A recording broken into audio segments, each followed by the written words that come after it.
नमस्कार, आप देख रहे हैं राज नेटवर्क। मैं हूँ योगेश चक्रवर्ती। पटना के जगजीवन राम संसदीय अध्ययन एवं राजनीतिक शोध संस्थान में सेवा इंडिया की ओर से एक कार्यक्रम का आयोजन किया गया, एक गोष्ठी का आयोजन किया गया। मौका था महान शिक्षाविद ज्योतिराव फुले की जयंती, मंडल मसीहा बीपी मंडल की पुण्यतिथि और संविधान निर्माता बाबा साहब भीमराव अंबेडकर की जयंती का। इस मौके पर देश के कोने कोने से आए सेवा इंडिया से जुड़े लोगों ने गोष्ठी को संबोधित किया और बताया कि मौजूदा दौर में सामाजिक न्याय की क्या स्थिति है। दरअसल इस गोष्ठी का विषय ही था मौजूदा दौर में सामाजिक न्याय की स्थिति। हम आपको बता दें कि इस गोष्ठी के दौरान कई विचारकों ने अपने विचार रखे और तमाम विचारकों ने ये सवाल उठाया, इस तरह सामाजिक न्याय को बढ़ाने के लिए, उसे नेस्तनाबूद करने के लिए सोशल इंजीनियरिंग शब्द का इस्तेमाल किया और इस सोशल इंजीनियरिंग के जरिए समाज न्याय को नेस्तनाबूद किया गया।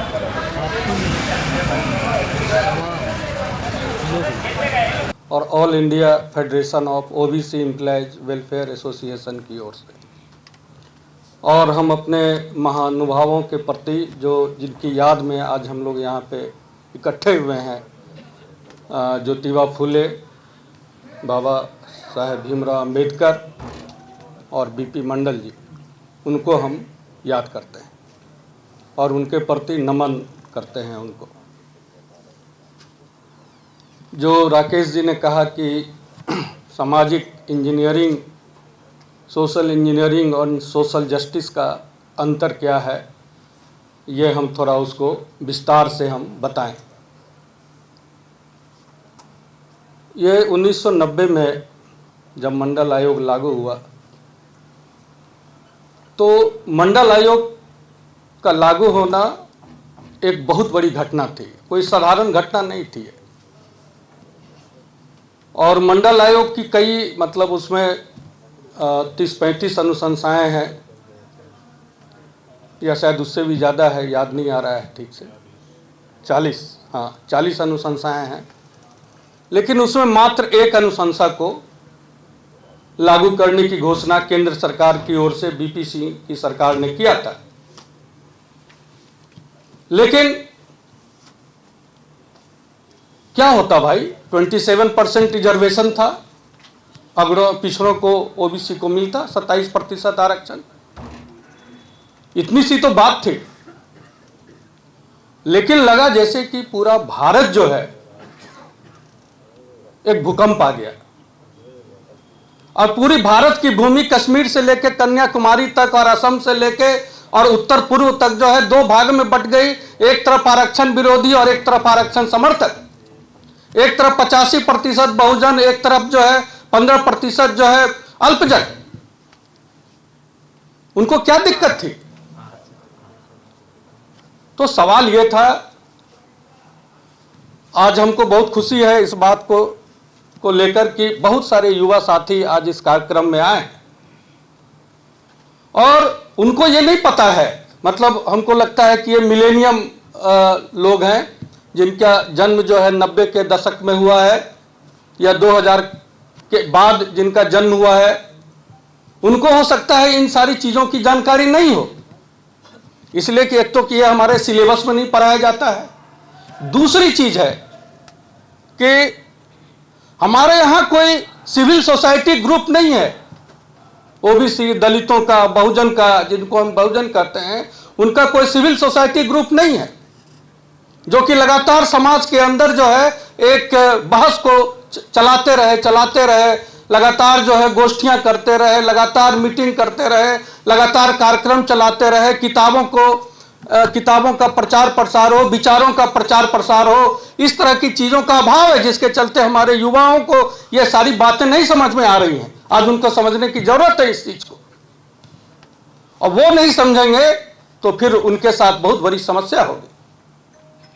तो 90 में जब, और ये जो है पहली बार भारत में 3000 साल पुरानी जाति व्यवस्था को एक केंद्रीय स्तर पर चुनौती दी गई मंडल आयोग को लागू करके।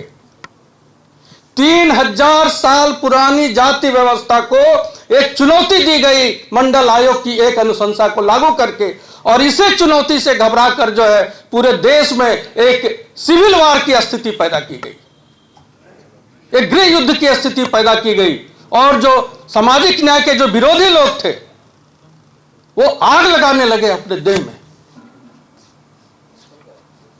तो उसी समय दक्षिणपंथी खेमे से, सामाजिक न्याय विरोधी खेमे से एक बड़े सिद्धांतकार थे, उनके गोविंदाचार्य, नाम सुना होगा आप लोगों ने। उन्होंने सामाजिक न्याय के बरक्स, उसके समानांतर, उसके खिलाफ एक टर्म लाया, सोशल इंजीनियरिंग। क्या टर्म लाया? Social engineering. एक तरफ सोशल जस्टिस, उसके अगेंस्ट में उन्होंने एक शब्द लाया, सोशल इंजीनियरिंग। यह सोशल इंजीनियरिंग का क्या मतलब हुआ? जब सोशल जस्टिस की बात हो रही थी तो आपको जरूरत क्या थी सोशल इंजीनियरिंग शब्द को फ्लोट करने की, उसको लाने की?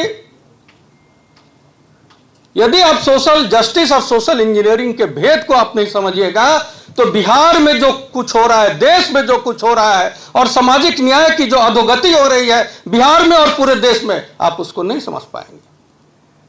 तो सोशल इंजीनियरिंग में क्या हुआ? सोशल इंजीनियरिंग का यह मतलब हुआ कि हम रीढ़ विहीन, एकदम कमजोर, जिनकी मुंह में आवाज नहीं है, वैसे नेताओं को हम आगे लाएंगे, पॉलिटिशियंस को हम आगे लाएंगे। क्यों लाएंगे? उनकी जाति का वोट लेने के लिए हम लाएंगे। वो ओबीसी के तो होंगे, लेकिन क्या वो ओबीसी के लिए भी होंगे? ओबीसी के तो होंगे, लेकिन क्या वो ओबीसी के लिए भी होंगे? वो, ये अंतर समझिए, का और के लिए, ये बहुत बड़ा अंतर है, इसको समझने की कोशिश कीजिए। मैं ओबीसी में आता हूं, मैं बहुजन आता हूं, मैं, तो क्या मैं बहुजन के लिए हूं? क्या मैं ओबीसी के लिए काम करता हूं? तो होना और के लिए काम करना, इसमें, इसको अंतर समझिए। अब क्या होता है कि आप देखेंगे कि दक्षिणपंथी खेमे में दुनिया भर के जो पिछड़ी जाति के, जो बैकवर्ड, दलित, आदिवासी भर दिए गए नेता, निकाले गए, और वो ऐसे लोग थे जिनका कोई जो है स्वतंत्र व्यक्तित्व नहीं था, जिन्होंने कोई सामाजिक आंदोलन नहीं किया था, जिन्होंने कोई राजनीतिक आंदोलन नहीं किया था, जिन्होंने अपने जीवन में कोई कार्यक्रम नहीं चलाया था। बस उनकी एक जाति थी और उस जाति के आधार पर उनको ले आया गया। क्यों ले आया गया? कि उसको जो है, जैसे बहेलिया जो है लस्सा लगा के और पक्षी को पकड़ता है, फंसाता है, तो वो लस्सा था, उस लस्से से जो है वो उनके जाति का वोट लेना जो है उनका एक मकसद था। और ऐसे जो है दर्जन की संख्या में जो है पॉलिटिकल लीडर्स जो है लाए गए, खड़े किए गए, जिनका एकमात्र उद्देश्य था कि तुम अपने उसका चेहरा दिखा के उसकी जाति का वोट ले आओ। यही है सोशल इंजीनियरिंग। सोशल जस्टिस क्या है? सोशल जस्टिस है भागीदारी, और भागीदारी जो पिछड़े वर्ग हैं, जो बहुजन तबका है, उनकी भागीदारी के साथ साथ नीतियों के आधार पर उनका सशक्तिकरण। नीतियों के आधार पर हम ऐसी पॉलिसी बनाएंगे कि उनका सशक्तिकरण होगा, ओबीसी का, दलितों का, आदिवासियों का, महिलाओं का, है ना, उनका सशक्तिकरण होगा। लेकिन सामाजिक न्याय क्या है? सामाजिक न्याय, सामाजिक इंजीनियरिंग क्या है? सोशल इंजीनियरिंग क्या है? कि एक महिला को खड़ा कर देंगे, महिला का वोट ले लेंगे, लेकिन महिला सशक्तिकरण के लिए कोई काम नहीं करेंगे। सोशल जस्टिस क्या है कि महिला को लाएंगे, हम उनको प्रतिनिधित्व देंगे, निर्णय लेने में हम उनको शामिल करेंगे और महिलाओं के लिए हम ऐसी नीतियां बनाएंगे कि महिलाओं का सशक्तिकरण होगा। सोशल इंजीनियरिंग क्या करेगा कि महिलाओं को खड़ा करेगा, महिलाओं का वोट लेगा, लेकिन महिलाओं के लिए कोई काम नहीं करेगा। सोशल जस्टिस क्या करेगा, किसी ओबीसी को, किसी दलित को आगे बढ़ाएगा, राजनीति में, समाज में उसको आगे बढ़ाएगा, उसको ट्रेनिंग देगा, है ना, उसको जो है क्या कहते हैं कि आंदोलन में उतारेगा, उसको जो निर्णय होगा उस निर्णय में उसको भागीदारी बनाएगा, है ना। और यदि कभी उसकी कोई सरकार बनती है तो उस सरकार में क्या किया जाएगा, कुछ ऐसी पॉलिसीज बनाई जाएंगी जिससे कि ओबीसी का सशक्तिकरण होगा।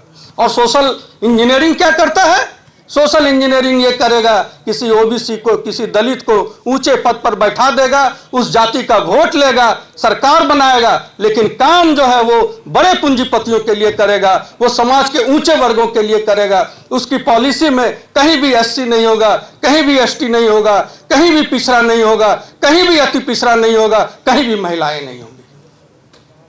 तो इस बात को आप लोग समझिए। जैसे जब हम इस बात को हम नहीं समझते हैं तो होता क्या है, रात के अंधेरे में आप रस्सी को सांप समझ लेते हैं और सांप को रस्सी समझ लेते हैं। रात के अंधेरे में आप रात के अंधेरे में रस्सी को सांप और सांप को रस्सी समझ लेते हैं। तो ये जो वैचारिकता के अभाव में सोशल जस्टिस को हम लोग, सोशल इंजीनियरिंग को ही सोशल जस्टिस समझ लिए, सोशल इंजीनियरिंग को ही हमने सोशल जस्टिस समझ लिया और उसी को हम लोग जो है वो वोट करते रहे बिहार के अंदर, उत्तर प्रदेश के अंदर, और उसका नतीजा आज क्या है देख रहे हैं। तो बिहार में जो विगत 25 साल से सरकार चल रही है वो सोशल जस्टिस की सरकार ने, इस बात को याद रखिएगा, ये सोशल इंजीनियरिंग की सरकार है, ये सोशल इंजीनियरिंग की सरकार है, सोशल जस्टिस की सरकार नहीं। तो ये इस बात का जो है, दूसरी बात, इस सोशल इंजीनियरिंग ने क्या किया, हमारे समाजवादी जो हमारे पुराने, जो हमारे पुरखे थे, जो समाजवादी धारा थी, जो सामाजिक न्याय की धारा थी, वो एक बात कहती थी, उसमें सबसे महत्वपूर्ण बात वो क्या कहते थे, वो कहते थे कि जाति से जमात की ओर बढ़ो,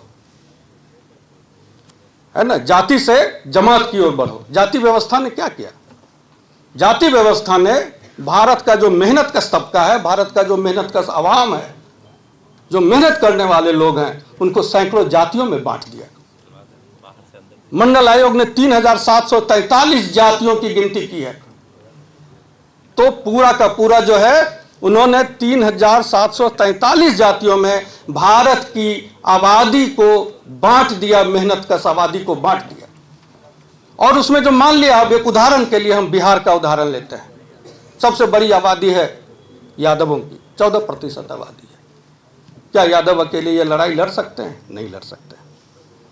क्या कोयरी कुर्मी कुछ अति पिछड़ा ये लड़ाई अकेले लड़ सकते हैं? नहीं लड़ सकते। एकता जरूरी है। तो हमारे जो पुरखे थे उन्होंने क्या कहा था, जाति से जमात की ओर चलो। सोशल इंजीनियरिंग ने क्या किया बिहार में, जमात से जाति की ओर चलो।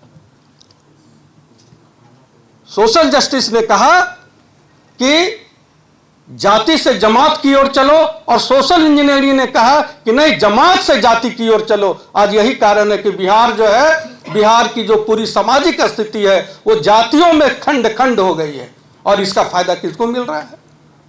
आज 35 साल से बिहार में पिछड़ों की सरकार चल रही है, लेकिन जो पिछला जो विधानसभा का चुनाव हुआ, 63% आबादी जो है वो पिछड़ा अति पिछड़ा मिला के 63% आबादी है, लेकिन विधायकों की संख्या कितनी है? 48%। 15% जो है, और जिनकी आबादी 11%, मैं उसमें मुस्लिम अपर कास्ट को नहीं जोड़ रहा हूं, हिंदू अपर कास्ट की आबादी 11%, लेकिन उनके विधायक कितने हैं? 30%, 30%। सांसद वो भी 30% है, और हमारे सांसद कितने हैं? लगभग 50% के आसपास। तो कहने का यह मतलब हुआ कि 36 साल पिछड़ों की सरकार होने के बाद यह हालत है कि हम अपने आबादी के अनुपात में भी जो है 15% पीछे। हमको तो कम से कम भाई 63% आबादी है, तो 63-60% भी तो कम से कम, ये हम बहुत डिफेंसिव होके बोल रहे हैं, हमको 70% होना चाहिए था। तो ये यहां बिहार की स्थिति जो है, सामाजिक न्याय की स्थिति यहां पहुंच गई। लेकिन जब भी सामाजिक न्याय की बात होती है तो बात क्या होती है? कितने विधायक, किस जाति के कितने विधायक हैं। आप देखिएगा कि जैसे ही चुनाव आएगा, चुनाव का रिजल्ट आएगा, तो पूरा जातियों की गिनती शुरू हो जाएगी, और उसके बाद जो है एज इफ की वही जो है सामाजिक न्याय है। सामाजिक न्याय एक बिल्कुल अलग तरह की चीज है। सामाजिक न्याय एक दर्शन है। जाति का विमर्श जो है ना। तो अब क्या हो गया बिहार में आज? सामाजिक इंजीनियरिंग ने क्या किया बिहार में, सोशल इंजीनियरिंग ने, कि जाति का राजनीतिकरण नहीं किया, जाति का पार्टीकरण कर दिया। जाति का पार्टीकरण कर दिया और पार्टी का जातिकरण कर दिया, राजनीतिकरण नहीं किया। राजनीति तो अच्छी चीज है, यानी कि आप एक व्यक्ति की जाति पूछ लीजिए तो आपको 90% इस बात आप मतलब प्रेडिक्ट कर सकते हैं, आप बता सकते हैं कि ये आदमी किस पार्टी को वोट करता है, ये किस पार्टी का समर्थक है।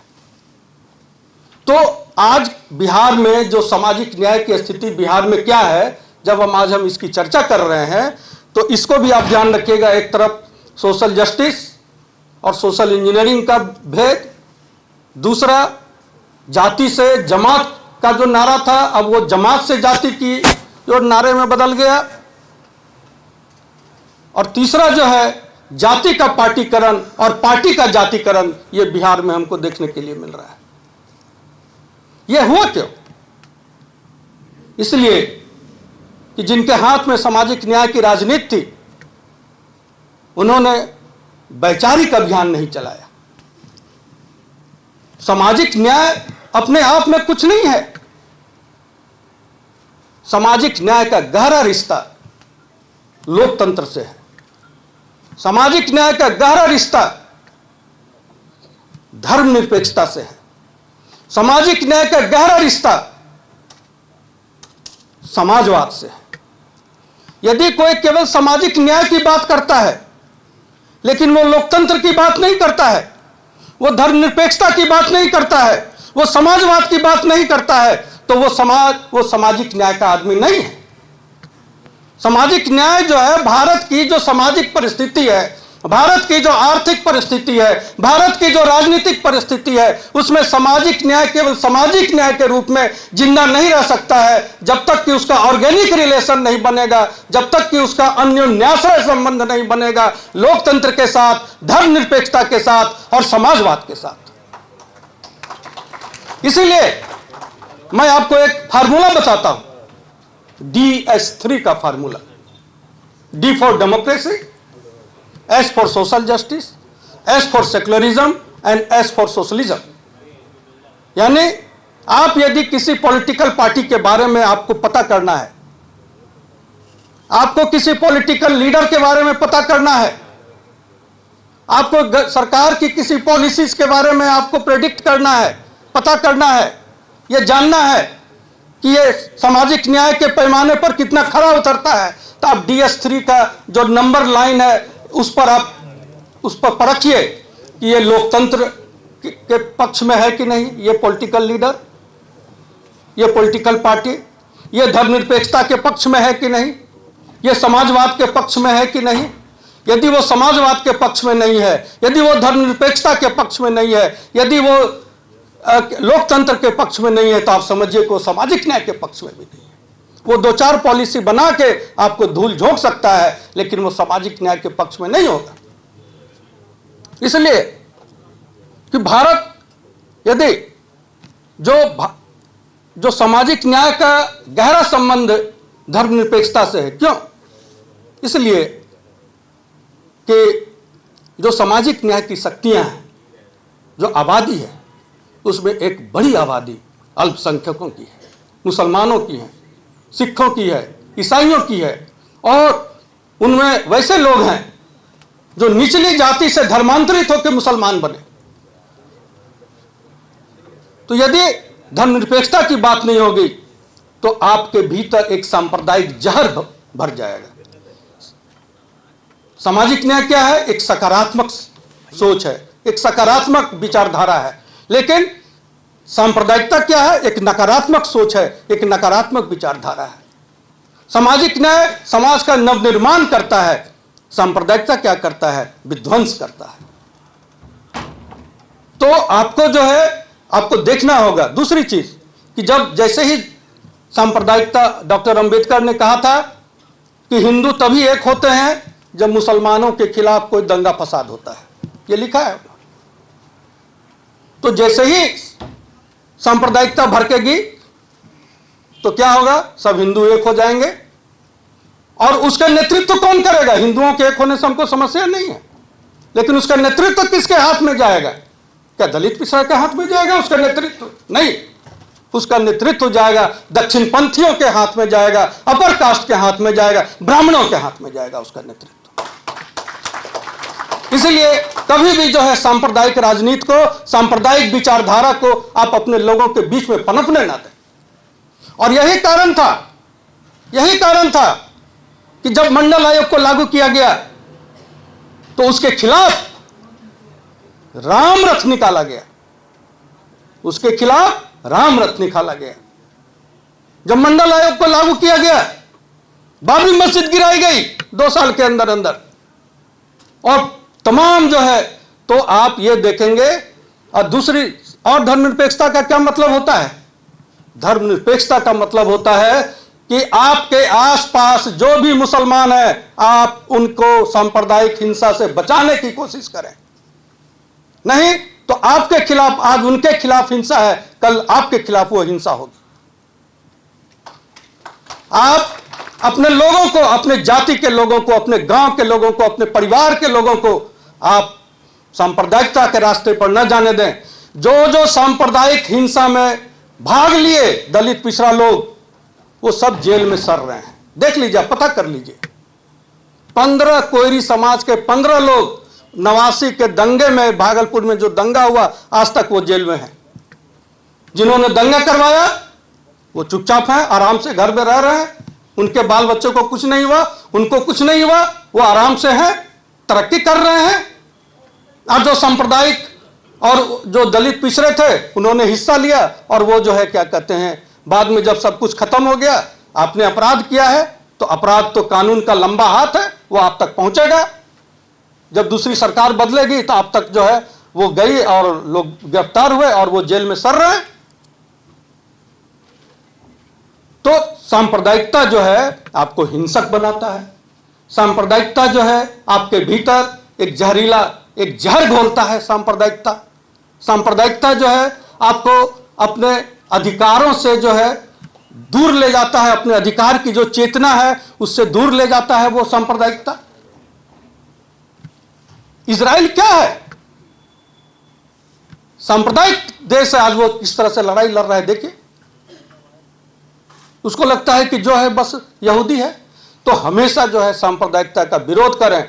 हमारी लड़ाई जो है रोजी रोटी की लड़ाई है, हमारी लड़ाई शिक्षा की लड़ाई है, हमारी लड़ाई है कि रोजगार कैसे मिले हमारे लोगों को, उसकी हमारी लड़ाई है। हमारी लड़ाई क्या है? हमारी लड़ाई है कि स्कूल अच्छा हो। हमारी लड़ाई क्या है कि शिक्षा का जो है बजट बढ़े। आज तक भारत में शिक्षा का बजट जो है कभी 3-4-5% से ज्यादा नहीं हुआ। हमारी लड़ाई है कि भारत में और बिहार में शिक्षा का बजट 20% से कम नहीं हो।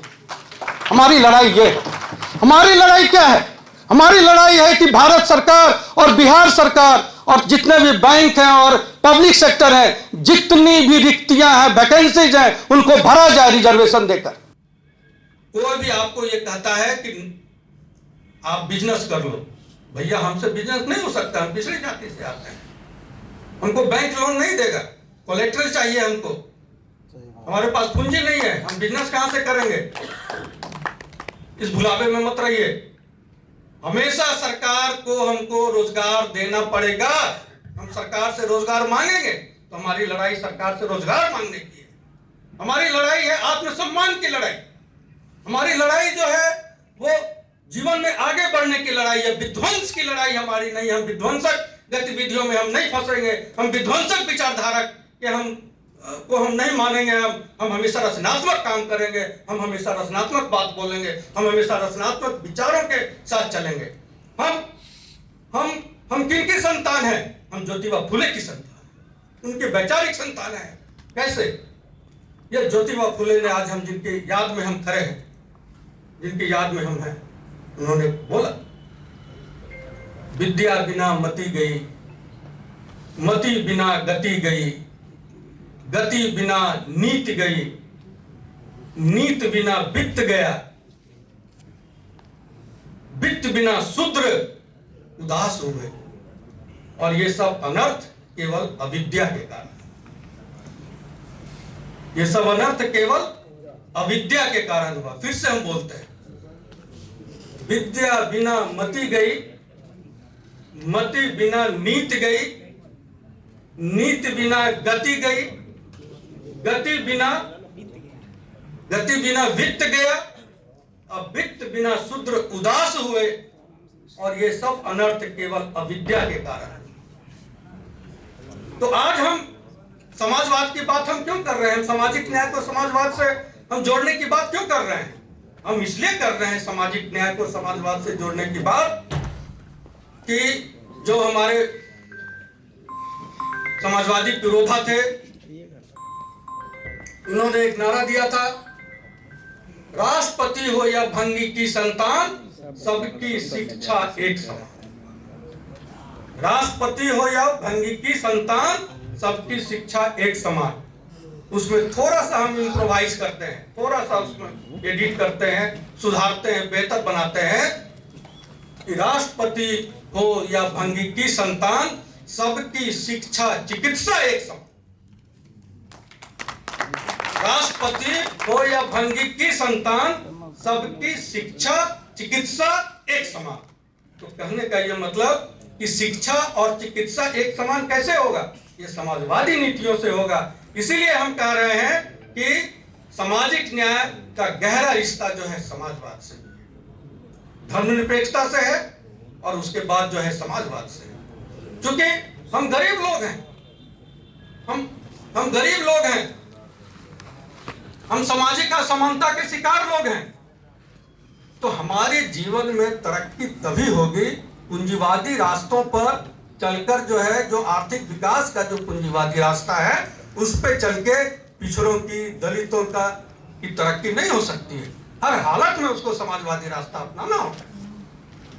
खेती की स्थिति सुधारनी होगी, आपको जो है जो सरकारी क्षेत्र में जो रिक्तियां हैं उनको भरनी होगी, आपको शिक्षा को मुफ्त करना होगा, इलाज को मुफ्त करना होगा, स्कूल की स्थिति बेहतर करनी होगी।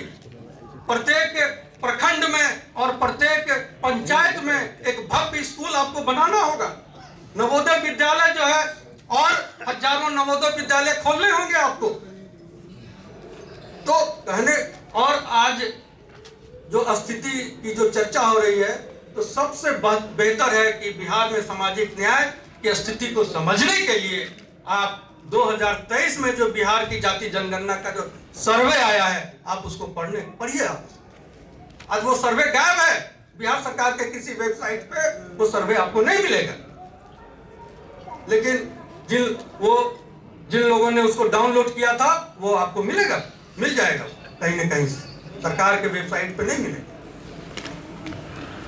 मात्र 4% लोगों की आबादी SC ST OBC में, मात्र 4% लोगों की आबादी 50,000 रुपया मासिक से ज्यादा है, मात्र 4%।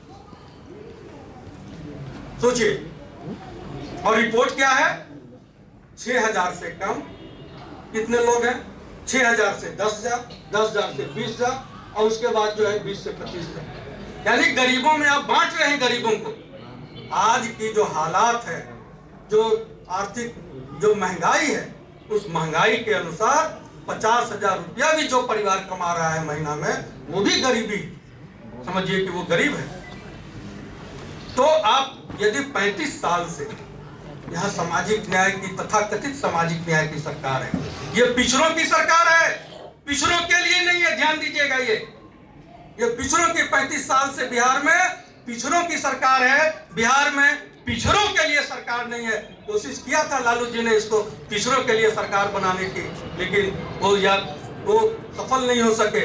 लेकिन बाद में जो सरकार चली वो तो पूरी तरह से जो है वो पिछड़ों के लिए नहीं है, वो पिछड़ों की सरकार है। तो क्या हुआ, इस 35 साल में खेती की स्थिति आप देख लीजिए बिहार में, शिक्षा की स्थिति आप देख लीजिए बिहार में। अरे भाई, सामाजिक न्याय का मतलब क्या है? सामाजिक न्याय का मतलब है कि समाज के जो निचले तबके के जो लोग हैं, जिनको हम ठोस भाषा में कहते हैं पिछड़ा, अति पिछड़ा और दलित, महादलित, जो हम लोग इस शब्दावली का इस्तेमाल करते हैं, उनका सामाजिक सशक्तिकरण हो, आर्थिक सशक्तिकरण हो, उनके शैक्षणिक सशक्तिकरण हो, यह है सामाजिक न्याय का मतलब। तो हम ये देख रहे हैं कि जो रिपोर्ट है बिहार सरकार की, वो ये बताता है, वो रिपोर्ट, कि पिछड़े वर्गों का कोई सशक्तिकरण बिहार के अंदर नहीं हुआ है। केवल राजनीतिक तौर पर कुछ लोग आए हैं, है ना। हम ये भी नहीं कहेंगे कि ये शून्य है, लेकिन 35 साल में जो होना चाहिए था वो नहीं हुआ। लेकिन दूसरी तरफ हम ये भी कहना चाहेंगे कि जो लड़ाई 3000 से साल चली आ रही है, उसमें 35 साल एक बूंद के समान है, एक डॉट। 3000 साल से जो लड़ाई भारत में चल रही है, सामाजिक न्याय की लड़ाई, उसमें 35 साल एक डॉट के समान है, एक बिंदु के समान है। इसलिए ये लड़ाई जो है हमको चलाने की जरूरत है, इसको लगातार जो है मजबूत करने की जरूरत है। ये तो हो गई कि भाई समस्या है, लेकिन समाधान क्या होगा? क्या हम समस्या बोल के चले जाएंगे? नहीं, समाधान ये होगा, और कोई इसका कोई शॉर्टकट रास्ता नहीं। संगठन संगठन संगठन, विचार विचार विचार, कार्यक्रम कार्यक्रम कार्यक्रम, आंदोलन आंदोलन आंदोलन, गोष्ठियां गोष्ठियां गोष्ठियां, seminar seminar seminar, cadre camp cadre camp cadre camp. यानी ये सारी चीजें जब तक आप नहीं करेंगे, तब तक जो है क्या कहते हैं कि हमारे भीतर एकता नहीं आएगी। हमारी एकता का आधार जाति नहीं होगी, हमारी एकता का आधार DS3 होगा। हमारी एकता का आधार विचारधारा होगा, और हमारा विचार क्या होगा? DS3 होगा, democracy, social justice, secularism and socialism. इन्हीं 4 विचारधाराओं के आधार पर जो है हम आपस में अपनी एकता को स्थापित करेंगे, है ना। और ये बात कहते हुए हम अपने महापुरुषों को एक बार फिर से हम याद करते हैं, उनको नमन करते हैं, और अपनी बात को हम समाप्त करते हैं।